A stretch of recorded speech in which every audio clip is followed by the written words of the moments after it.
প্রশান্ত মহাসাগরের দ্বীপরাষ্ট্র কিরিবাতি ভৌগোলিক ও সমাগত দিক থেকে বিশ্বের অন্যতম ব্যতিক্রমী দেশ।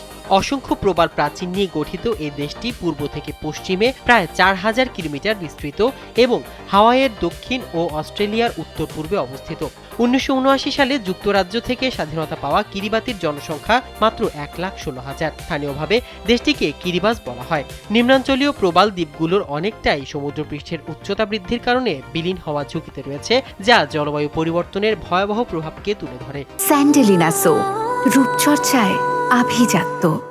বিশ্বের প্রথম দেশ হিসেবে কিরিবাতি ২০২৬ সালে পদার্পণ করে। এটি প্রত্যন্ত অ্যাটলে নতুন বছর উদযাপনকারীর এক পর্যটকের অভিজ্ঞতা ছিল একেবারেই প্রকৃতি নির্ভর।